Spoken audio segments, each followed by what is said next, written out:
Welcome back to CVM Live, our 90-minute news program. The language of dancehall, how does it impact crime and violence in Jamaica? Does it contribute to the incarceration of entertainers?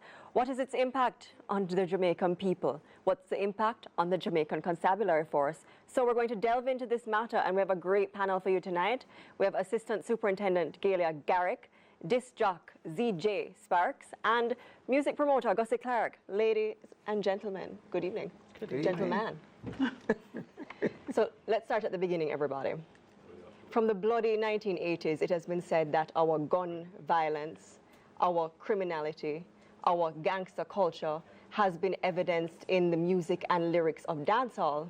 There are some persons like Dr. Carolyn Cooper who say that it can be figurative, but that the language is also a part of an open-ended conversation between artists. Some other people, though, say it's very literal, and they credit that Vybz Kartel. His lyrics, he likes to talk about the way he loves to kill. Then they also credit Buju Banton. They say Driver Don't Stop At All is about trafficking, and he's now convicted for trafficking, as Kartel is for murder. Sparks, let's start with you. Is it literal or figurative today? That is a very, very loaded set of questions that you just asked me. And it's also unfair because Vybz Kartel sings not only about guns, but he sings about other topics. He has songs that he sings about being positive, songs about improving your education, songs about even not bleaching, even though he also has songs about bleaching. He has touched on many topics. He has dancing songs, songs about partying, enjoying yourselves. As a matter of fact, presently, we have less songs about violence, and we still see an increase in violence. So, or I don't even know if it is a true increase in violence because I don't possess the statistics and I don't know if the statistics are really true because you probably have some form of violence being committed, yet it's not reported, and it might be a situation because we now have increased use of social media and more outlets where things probably were taking place before, they were not being reported, but now we're seeing them because we have a prevalence of social media and internet penetration. Gussie, former Commissioner of Police Dr. Carol Williams said that there is a nexus between criminals, the music that they listen to, the words that they speak, and that some of these criminals are actually artists. Is Sparks downplaying the lyrics and the violence that accompanies it? Music is word sound and it has power. If music, it's all about not actually so much about the music, but the persons who are listening to the music and how they are motivated by the content. If music makes you, if some songs make you feel good in a loving mood, then violent songs will make people of a violent persuasion feel proud of their actions. So it's all about the interpretation by the individuals. But saying all of that, if we recognize that positive music makes people with a positive frame of mind feel positive, then violent music would make people of a criminal or a negative mind feel enlightened. So the simple answer then, if we keep the positive lyrics from positive people or promote and discard the negative ones and do not promote those ones, then obviously, you know, the oil will rise to the top of the water. You have word, sound, and power, of course. So what was the Moravian pastor listening to? Do we have any dancehall artists that say, yo, go and give the young girls some food and get sex from them? Yeah? No, there's no such song. Do we have songs that say engage in bestiality? No, but people are still having sex with animals. Explain, why do we always put everything on dancehall music? Yes, some of them sing about maybe what they do, I don't know. Some of them are singing about what is being reflected in society. Why are we not talking about the impact of food on hormonal swings? Why are we not talking about stress on how people relate and how they will react? Why are we not talking about lack of sleep and its impact on human behavior? Why are we always just putting it on dancehall? Why are we just putting it on music? I think it is grossly unfair. We can speak about all of those things, but we're speaking about this tonight, so let's go over now to ASP. Tell us, what is your experience with dancehall, the nexus between dancehall and criminality in Jamaica? What we find is that, as Gussie said, you have persons who set their mood from music. And you find that sometimes we see the boasting coming through dancehall music. We have positive dancehall music, and that's there. But we're now looking at the violent one. What is it saying? How does the society react? And from our experience, oftentimes persons will get the impact they're looking for from the selection of music So when you choose. say set the mood, you mean set a violent mood? Right. Get amped up? You'll find that if someone wants to relax, they'll put on something to relax them. There is this type of callousness that is sometimes perpetrated in the music, and it often transcends from figurative to being literal. You find that sometimes the incidents that are sometimes spoken of figuratively, when you delve deeper into it, you see where there's a nexus between it and acts of criminality. You also find that sometimes you have an artist who might be producing music in a particular area, and the incidents which they do in their music highlights what is happening in those hard-hit areas. So we can't pretend as if it's not real, that it doesn't influence the music, because the music often reflects what is happening in society. We do have people who speak of violent incidents, and it's to highlight it in an effort to see change being brought about. Right. But you have others who will speak about violence in a way to promote it, to boast about it, to glorify it, and to actually give you the mimicking of what happens in real life. Okay, Gussie, we're going to bring you in now. The nexus between donemanship and dancehall. Anthony Miller and Dennis Howard seem to be on the same page, and they're of the view that gangsters want to be dons and dons want to be gangsters. And Dr. Howard went further to say that the don gets a hype from being bigged up in the music, and the artist gets a hype from being supported by the don. Does that really exist? Was that what was reflected with the connection between Dodos, and even calming the tension between Gully and Gaza? Well, I can't be specific with a Dodos or a Gully and Gaza, but logic dictate that dancehall evolved from out of communities and social environment and interactions.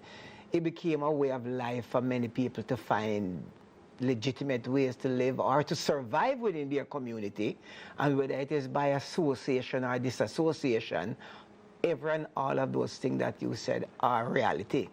But the issue really is not the music or how bad, it is how it is promoted, whether through media, whether through social media, whether through television, whether through the community. So if we, as many bad or negative things that is connected to any form of music, there are positive. So maybe as a society we need to look at the positive one, enhance, promote, support, and hopefully hope to get a better end result than leaving them to survive by themselves. Sparks, when Gussie says focus on the positive ones, should we do away with the negative ones? Because the Broadcasting Commission has said that we mustn't play music that glorifies criminality or guns, or even when it's edited. Isn't that correct? Should we do away with the bad part of it? Something is good or bad if you think it is good or bad. For example, you're supposed to leave your house 10 o'clock to get to somewhere 10:30. You leave instead at 10:15. Had you left at 10 o'clock, chances are if you're going to be at the bus stop at 10:15, a bus probably would have lost control and hit you at the bus stop. Good or bad is how you think about it. Now, you have a lot of music that deal with a lot of positive themes, and I've been at events and you still have a violent incident when they are being played. So how you receive something is individual. I've been at events where is reggae music playing, lovers rock, fights still break out. Yet people always want to just blame it on the negative dancehall. I am not saying that there isn't an influence, There is an influence. But look how long Peter Tasha sing about equal rights and justice. Where we reach with that? That's probably because no one has taken it up. And on that note, ASP, Gully, Gaza, Elon Powell, who was the head of CIB, is quoted as saying that at the height of that dancehall tension, even in the schools, there were two gangs, Gully and Gaza. It has wide boundaries, and persons will defend. And we have always been a country like that. When I was younger, it used to be Shabba Ninja Man, and you had persons. But you find that it was not as maybe confrontational as it is now. You find that, too, persons align music with gangsterism. And sometimes the gangsterism that is put in music to entertain is taken by some as being a direction as how they should live their life. We see in Jamaica, we often see copycat syndrome a lot. So persons will use whatever medium they have at their disposal to sometimes try and find ways in which they can make statement, and the music is no different. You'll find that you hear how acts are carried out, brutal acts, violent acts, and you know that it's a fact that this happened, and then you listen to the songs and it's in it. So other persons will take their cue from it, because in Jamaica, the tougher you are, there is a place for you. You are revered against the gangsters. So that saying how easily some of our youngsters are influenced by what is said through the music and their idols, because there's no doubt about it. They idolize these entertainers.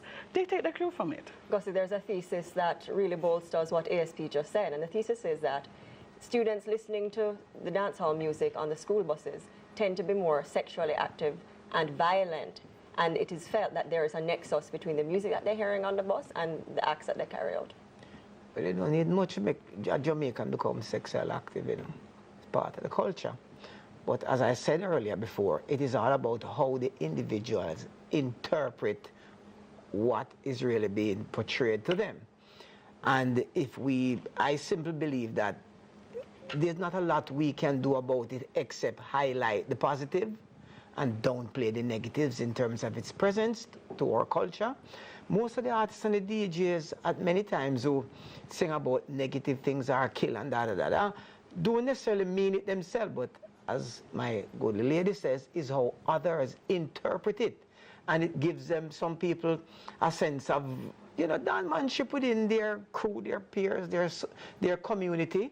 So if we equally press gas on the positives, we might actually sink the negatives a little bit out. Okay, Sparks, we're going to roll a clip, and I would like your comments on this clip. It's a clip that you have definitely seen. So, production, roll clip. Someone want to help me kill a boy named Dennis Howard. Not physically, but career. I want to help me get him fired from the radio station. What was that? That was being a man airing his opinion. How do you feel about that opinion? And the press release which followed from the RJR group. I didn't see RJR's press release. I saw that clip. I saw a clip that Beenie Man had on his Instagram. I think what happened is that the station had changed their format, which they can do because it's a private entity. Well, no, I think it's listed on the stock exchange. But they can change their format, and it can be an experiment to see how their listeners will respond. I think what Beenie was expressing is his disappointment with the fact that dancehall, which is one of the genres that he thrives off, was taken off the format. A number of artists, I think, probably feel the same way, but did not express it publicly like he had. I think I had read where Dr. Howard felt threatened and that he would be seeking security for his life. But most Jamaicans, we know that being a man never means say, yo, go get him killed. It was about killing his career because he's feeling that it's less airtime. And part of what makes music popular, not only in Jamaica, is the number of times that the listeners will receive it, which is why you have apps like Shazam. Okay, we're going to wrap. About comments, the nexus between dancehall and the criminality, which is so rampant within our culture. The impact of the language of dancehall, the lyrics, like when Cartel said scamming was in fact reparation, so it was all right. And the impact when we come to you, ASP, that you are feeling as the JCF. But Sparks, start it off. Yeah, and I play a lot of positive music. Black is beautiful. Does that mean that Mr. Chin going to sell less bleaching cream? Maybe, maybe not. We sing things like, we play things like I Can, Chronics. How many people pushing through even when they encounter a wall? That's sweet. Go on. With regards to both doctors doing, my spin on it is, my take on it is, we have to look at the music as a whole, not just dancehall, Jamaican music. And if 75% of the money of royalties being collected is going abroad, it means that there's too much foreign music being played in Jamaica. If Beenie Man's main point was anything that will erode or decrease the income to Jamaican creators, then I would have a challenge or a problem understanding why we don't carry it a step further to say that entity RGR is the most music compliant entity in this country. Why don't they say, let's look at all the stations that not playing enough Jamaican music and let's talk about them? True. Maybe then it's what issue is not then it's what, maybe it's the station policy. All right. Final word. Just to say that a lot of the entertainers are role models to the youngsters, so just be mindful of what you put out. Yes, we're in a democratic society, and people have a right to choose what they want to listen to, and so do the artists. They have a right to create what they want to, but help to be that change agent. We have experienced more than our share of violence. Flip the script. Thank you so much. Wonderful panel. The impact of dancehall music, some good, some bad. What are we going to do about it? Up next, do good, do well.